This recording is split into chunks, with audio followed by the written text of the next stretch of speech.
एक बार फिर से स्वागत है हमारे इस YouTube channel point of study में। दोस्तों, जैसा कि आप सभी को पता है कि हम लोग बात कर रहे हैं अभी 9वीं की कक्षा के जो भी छात्र हैं उसके हिंदी के बारे में बात करेंगे। जी हाँ दोस्तों, आप सभी को पता है कि जब हम आपको क्वेश्चन प्रोवाइड कराते हैं तो बिल्कुल 100% सही होता है।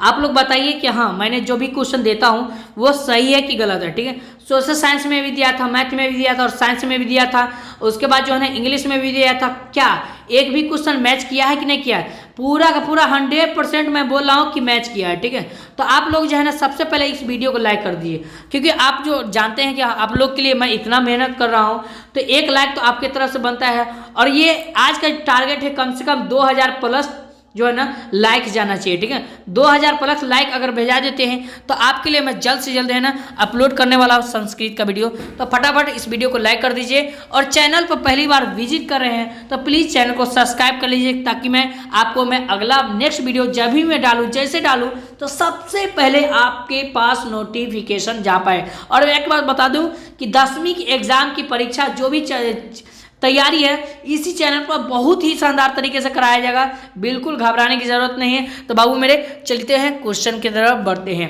तो चलिए, क्वेश्चन नंबर 1 क्या है यहाँ देखिए। बाबू मेरे क्वेश्चन कहता है, क्वेश्चन नंबर 1 कहता है यहाँ देखिए, समझने की कोशिश करेंगे। ठीक है, चलिए क्वेश्चन नंबर 1 कहता है कि जो है ना गांजे में जो है ना बढ़िया से बढ़िया इत्र मल कर चीलम कौन पीता था। आपको 4 ऑप्शन दिया हुआ है। यहाँ देखिए क्या दिया हुआ है। पहला है भगजोगनी, दूसरा है मुंशी जी, तीसरा है भगजोगनी के पति और चौथा क्या है बाबू, दरोगा।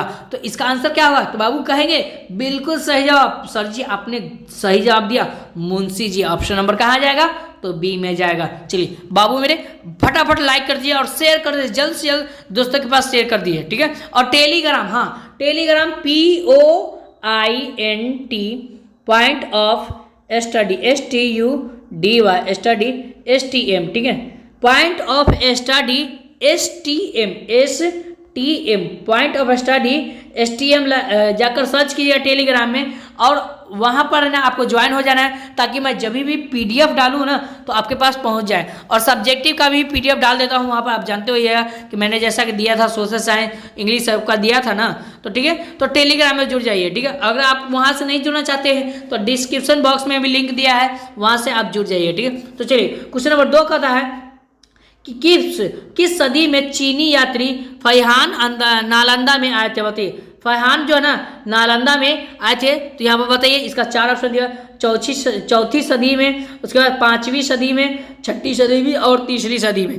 इसका आंसर क्या होगा? बाबू मेरे कहेंगे बिल्कुल सही आप सर जी, ए हो जाएगा, यानी कि 4थी सदी में।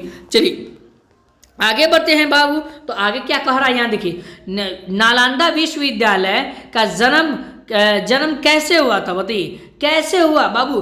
भिक्षा से, कृषि से, जनता के उदार दान से, उसके बाद मंदिर से। तो इसका कहेंगे क्या सर जी? बिल्कुल सही जवाब ऑप्शन नंबर सी में जाएगा, बिल्कुल सही जवाब होगा। चलिए आगे बढ़ते हैं बाबू। तो आगे क्वेश्चन कहता है कि वियोग किस लेखक का प्रसिद्ध गद्य काव्य है। तो गद्य काव्य है, तो आपको 4 ऑप्शन, बिल्कुल एक भी क्वेश्चन मैच नहीं करेगा तो हमें कमेंट में जरूर बताइएगा। ठीक है, एक भी क्वेश्चन अगर मैच नहीं करेगा तो बोलिएगा। ठीक है, जैसा कि आपको पता होगा कि मैं जो भी देता हूँ 100% देता हूँ। तो इसका क्या होगा? तो इसका आंसर दिया हुआ है शिव पूजा सहाय, राजेंद्र प्रसाद, अमृत लाल, उसके बाद लक्ष्मी नारायण सुधांशु। तो कहेंगे सर जी इसका आंसर क्या होगा? तो बिल्कुल सही आप लक्ष्मी नारायण सुधांशु हो जाएगा, डी, ऑप्शन नंबर डी। चलिए आगे बढ़ते हैं। तो क्वेश्चन नंबर क्या है? हाँ यहाँ देखिए क्वेश्चन नंबर क्या है। तो क्वेश्चन नंबर 5 कहता है, यहाँ देखिए कहता है वियुक्त का क्या अर्थ होता है। तो आपको 4 ऑप्शन दिया था, घृणा, बाद का, उसके बाद लुप्त, अलग। तो कहेंगे सर जी इसका आंसर क्या होगा? तो बिल्कुल सही आप क्या होगा? ऑप्शन नंबर डी में जाएगा, यानी कि अलग होता है। चलिए क्वेश्चन नंबर 6 के बढ़ते हैं। तो 6 में यहाँ देखिए क्या कहता है। यहाँ देखिए बहुत ही शानदार तरीके से मैं बता रहा हूँ, एक एक करके देखते जाइए। तो लाल पान की बेगम किस परिवेश की कहानी है? बताइए। तो जो है ना लाल पान की जो बेगम है वो 4 ऑप्शन दिया है। यहाँ देखिए, शहरी परिवेश, महानगरीय परिवेश, कस्बाई परिवेश, उसके बाद ग्रामीण परिवेश। तो कहेंगे सर जी इसका आंसर क्या होगा? तो हम लोग कहेंगे बिल्कुल सही आप क्या होगा? ऑप्शन नंबर डी में जाएगा, यानी कि ग्रामीण परिवेश में जाएगा। चलिए तो इस तरह से हम लोग अब ऑब्जेक्टिव को छापते हैं और ऑब्जेक्टिव का एक एक करके आंसर ढूंढ लीजिए। ठीक है, आंसर लिख लीजिए, छाप लीजिए, क्योंकि यही 100% रहेगा, एक भी क्वेश्चन इससे बाहर नहीं होने वाला है। तो तो चलिए क्वेश्चन नंबर 7 में बढ़ते हैं। तो 7 में कहा है कि 7 का ऑप्शन नंबर कहा जाएगा तो बी में जाएगा, 8 का कहा जाएगा तो ए में जाएगा, 9 का कहा जाएगा सर जी बिल्कुल सही आपने बोल रहे हैं ए में जाएगा। चलिए बहुत अच्छे, चलिए एक के बढ़ के लाइक कर दिए फटाफट, जल्दी से जल्दी लाइक कर दिए, शेयर कर दिए और 100% मैं बोल रहा हूँ कि 2 के आप पूरा दीजिए तो मैं जल्द से जल्द आपको इसका सब्जेक्टिव प्लस संस्कृत का वीडियो डालने वाला हूँ, ठीक है। 10 का सी हो जाएगा, उसके बाद 11 का बी हो जाएगा, 12 का क्या होगा सर जी ए होगा, बिल्कुल से आप। चलिए आगे बढ़ते हैं। तो हमको 50% का ही जवाब देना है, तो कोई दिक्कत वाली बात नहीं है, आप लोग है ना 50% का ही जवाब लिखिएगा। मैं इसमें है ना लगभग में ना 70 प्लस ऑब्जेक्टिव मैं लिख कर बता रहा हूँ, ठीक है।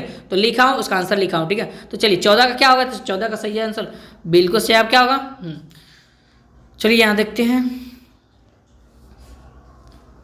चलिए हाँ 14 का क्या होगा बाबू, तो 14 का सी हो जाएगा सही आंसर। चलिए आगे बढ़ते हैं। तो सर जी आगे क्या दिया हुआ है, तो 16 का क्या होगा, तो 16 का सी हो जाएगा, 17 का क्या होगा सी हो जाएगा, 18 का क्या होगा बाबू, तो बी हो जाएगा। चलिए छाप लीजिए फटाफट छाप लीजिए, बिल्कुल सही है। 19 का क्या होगा तो ए हो जाएगा, 20 का सी हो जाएगा, 21 का क्या होगा सर जी बिल्कुल सही है, आप 19 सही उत्तर बोल रहे हैं, एक बी हो जाएगा। चलिए आगे बढ़ते हैं। तो अगले क्वेश्चन यहाँ देखिए, हाँ 22 के बढ़ते हैं। तो 22 का है, 22 का ए हो जाएगा, 23 का सी हो जाएगा, 24 का क्या होगा सर जी सी हो जाएगा। चलिए आगे बढ़ते हैं। तो 25 का क्या होगा, तो 25 का बी हो जाएगा, 26 का ए, 27 का सी, 28 का बी हो जाएगा। चलिए 28 का क्या होगा बी होगा, 29 का नहीं है कोई बात नहीं है, 50 का ही जवाब देना है, 30 का बी हो जाएगा, 31 का सी हो जाएगा, 32 का सी हो जाएगा, 33 का क्या होगा सर जी, तो 33 का बी हो जाएगा। चलिए आगे बढ़ते हैं। तो 34 का बढ़ते हैं। तो 34 का डी हो जाएगा, 35 का क्या होगा बी, 36 का ए होगा, बिल्कुल करेक्ट जवाब बोल रहा हूँ, ठीक है।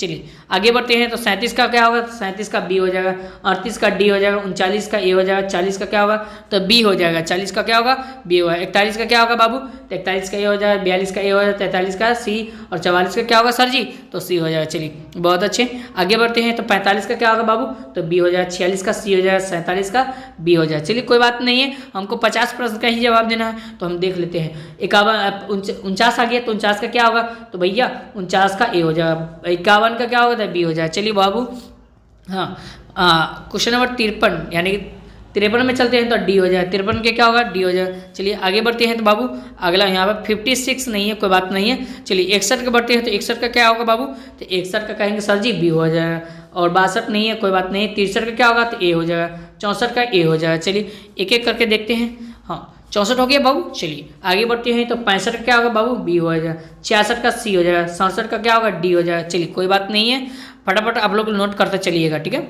चलिए 68 का बी हो जाएगा, 69 का क्या होगा सी हो जाएगा। चलिए आगे बढ़ते हैं। तो अगला क्वेश्चन यहाँ देखिए 71 के दिया होता है, 71 का क्या होगा ए हो जाएगा, 73 का क्या होगा बी हो जाएगा। चलिए बाबू 74 के बढ़ते हैं। तो 74 का क्या होगा ए हो जाएगा, 74 का ए, 75 का सी और 77 का क्या होगा बाबू, 77 के चलते हैं। तो 77 का सी दिया हुआ ऑप्शन नंबर डी, 78 का डी, 79 का बी और 80 का क्या होगा डी हो जाए। चलिए आगे बढ़ते हैं। तो अगला क्वेश्चन यहाँ देखिए 81 का क्या होगा बाबू, तो 81 का बी, 81 का ए होगा सॉरी, और 82 का ए, 83 का ए, 84 का क्या होगा सी हो जाएगा। चलिए आगे बढ़ते हैं। तो अगला क्वेश्चन यहाँ देखिए 85 का ए हो जाएगा, 86 का ए, 87 का ए, 88 का बी हो जाएगा। चलिए एक एक करके देखते हैं। तो 89 यहाँ देखिए 89 का दिया हुआ है, 89, 88 का बी, 89 का बी। तो इस तरह से हम लोग कर लिए, समझे 89 तक प्रश्न कर लिए। और 90 का देखिए 90 का क्या होगा, तो डी दिया हुआ, और 93 का बाबू, तो 93 का बी हो जाए। चलिए बहुत अच्छे।